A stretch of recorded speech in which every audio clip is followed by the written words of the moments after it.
तो मैं एक चीज कहना चाह रही हूँ कि उसमें चर्चा ये अजीज खान साहब हुई कि इतनी जमीन है वक्फ पर, तो क्यों नहीं छोटा छोटा टुकड़ा गरीब मुसलमानों को बांट देता है वक्फ?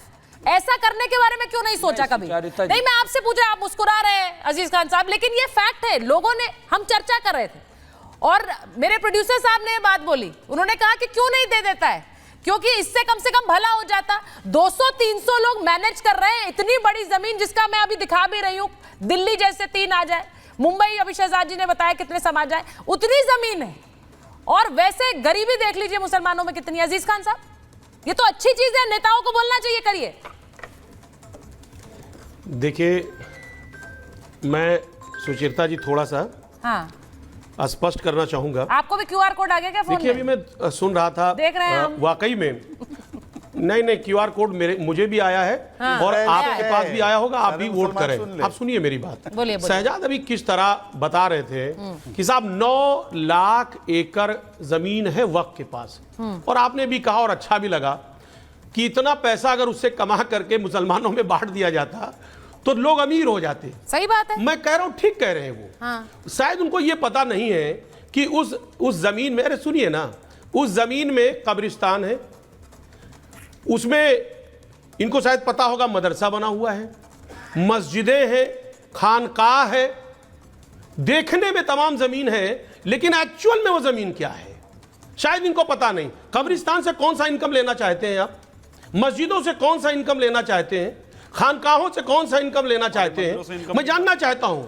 सवाल इस बात का है, जिस तरह नैरेटिव सेट किया जा रहा है इस देश में कि साहब हिंदू वर्सेस मुसलमान करने का प्रयास, आप इस बात को समझिए। देखिए, जैसे वो कहते हैं ना कि सियासत इस कदर आवाम पर एहसान करती है, ये शहजाद भाई के लिए है, खासतौर से जिस पार्टी में है, सियासत इस कदर आवाम पर एहसान करती है, पहले छीन लेती है, अगर हमारे मंदिर से एक तरफ तो एहसान कर रहे हैं, हिसाब में बिल ला रहा है, और तो फिर ऐसी परिस्थिति आप पर क्यों नहीं, कोर्ट से क्यों नहीं?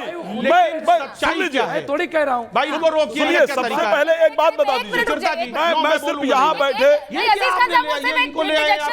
मैं एक बात पूछना चाहता हूँ। मैं एक बात पूछ रहा हूँ। जितनी भी धार्मिक संस्थाएं हैं, चाहे वो सिख धार्मिक संस्थाओं को लेकर के बात की जाए, चाहे हिंदू धार्मिक संस्थाओं को लेकर के बात की जाए, कि चाहे हमारी हिंदू धार्मिक संस्थाएं, सिख धार्मिक संस्थाएं, जैन धार्मिक संस्थाएं, अगर इन धार्मिक संस्थाओं को बात किया जाए तो आपको भंडारा बांटते रोड पर नजर आएंगे, आपको इलाज कराते हुए नजर आएंगे, ठीक है, आपको लंगर करते हुए, इलाज कराते हुए सारी चीजें नजर आएंगे। कितने वक्फ बोर्ड पर, मैं पूछ रहा हूँ, कितने वक्फ बोर्ड के भंडारे देखे गए, कितने वक्फ बोर्ड ने हॉस्पिटल बनाए? आज मुस्लिम महिलाओं को तलाक दे दिया गया, मुस्लिम महिलाएं अपने बच्चे लेकर के रोडों पर पाल रही हैं। कितने उन बेघर तलाकशुदा मुस्लिम महिलाओं को आपने मकान दिया? लिख करके बताइए। 10 चीज ऐसी। अब अजीज साहब बात कंप्लीट करेंगे, फिर मैं दानिश जी के पास जाऊंगी। 10 चीज जानना चाहता हूं कि वक्फ बोर्ड ने ऐसे किया जो समाज कल्याण के लिए सरकार देने नहीं। अजीज साहब बात कंप्लीट, राज मिश्रा जी, अजीज साहब बात कंप्लीट करिए, बात कंप्लीट करिए, फिर मैं दानिश जी के पास जाऊंगी। आप अग्री नहीं कर रहे हैं सुचेता जी? हाँ, आपका डिबेट, आपका सुचेता, अब सुनिए मेरी बात गौर से। सुचेता जी, देखिए, आपके डिबेट को देश सुनता है, आप बहुत गंभीर हैं और आप इस बात को जानते हैं कि गंभीर प्रकरण भी बहुत इंपॉर्टेंट इशू है।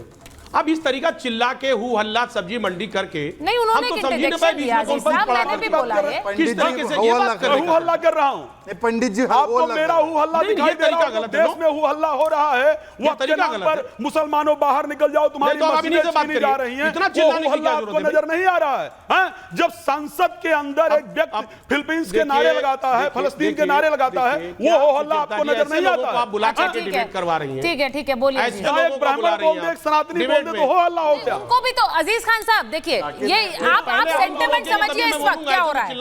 नहीं, आप मत चिल्लाइए, और मैं नहीं चाहती कोई भी चिल्लाए, कोई भी नहीं चिल्लाए। बात ठीक जानी चाहिए। ये बहुत गंभीर चर्चा है, देखिए, ये बहुत गंभीर चर्चा है, क्योंकि मैं वो बता रही हूँ जो इस वक्त देश में हो रहा है। हर कोई डिस्कस कर रहा है। क्यूआर कोड आया आपको, ये वाला दिखाना, ये वाला आया है, ये बात हो रही है। इस वाले क्यूआर कोड में क्या लिखा है?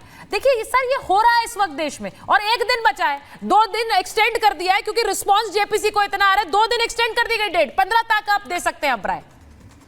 आप बात कंप्लीट कर लीजिए, फिर मैं दानिश जी के पास जाऊं।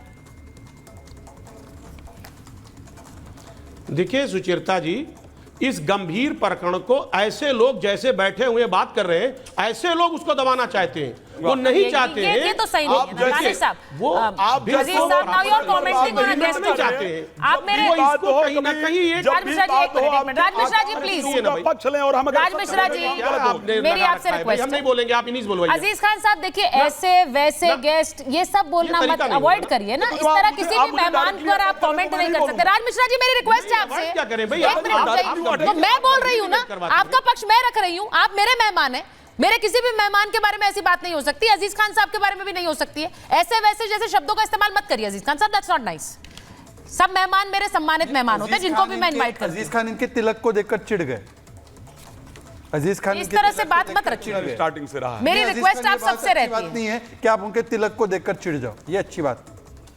अब मैं एक बार दानिश कुरैशी साहब के पास जा रही हूँ। दानिश साहब आपके जो देखिए सुचरिता, हाँ नहीं समाजवादी पार्टी चिढ़ती क्यों है तिलक? चलिए आप उन्हीं से बुलवाइए, मैं नहीं बोल पाऊंगा। नहीं तिलक अब अजीज खान साहब चिढ़, अब आप नाराज मत हो जाइए, नाराज मत हो जाइए।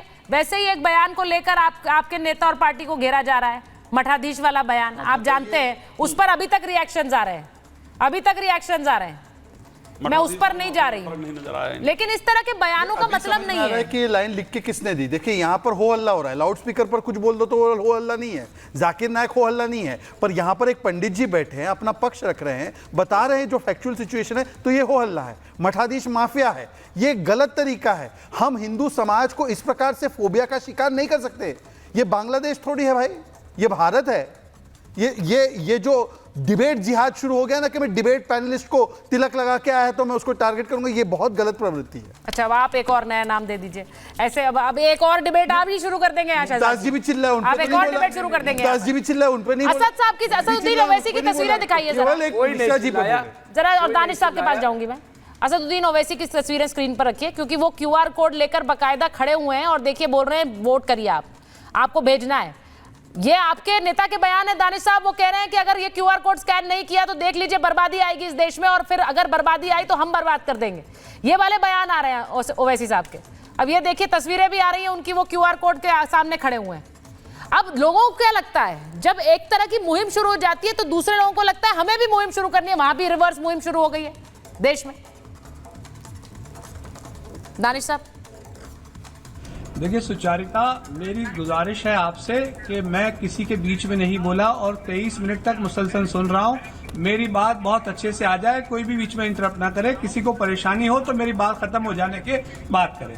सबसे पहले मैं शुरुआत करता हूं, जैन साहब ने जो बात कही, जैन साहब या तो मुझे लगता है कि कानून के अज्ञानी हैं, पूरे ज्ञानी नहीं है, या तो फिर वो झूठ और फरेब फैला रहे हैं। मैं आपको बता दूं, इस देश में हिंदू एंडोमेंट एक्ट भी है कर्नाटका के अंदर में, जिसके अंदर में स्पेशल पावर्स और वक्फ से भी ज्यादा पावर्स है, जिसके अंदर में इंक्रोचमेंट के पावर्स हिंदू एंडोमेंट एक्ट के मुताबिक मिले हुए हैं।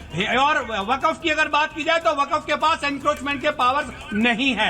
ये डिफरेंसेस है। इसलिए पूरे देश को जैन साहब जो गुमराह कर रहे हैं, मैं पूरे देश को ये बताना चाहता हूं कि ये जो जैन साहब है ये बिल्कुल झूठी और फरेबी बात कर रहे हैं। अगर आपको रिसर्च करना है तो हिंदू एंडोमेंट एक्ट जो है आप गूगल डालेंगे तो सारी चीजें निकल के आ जाएंगी।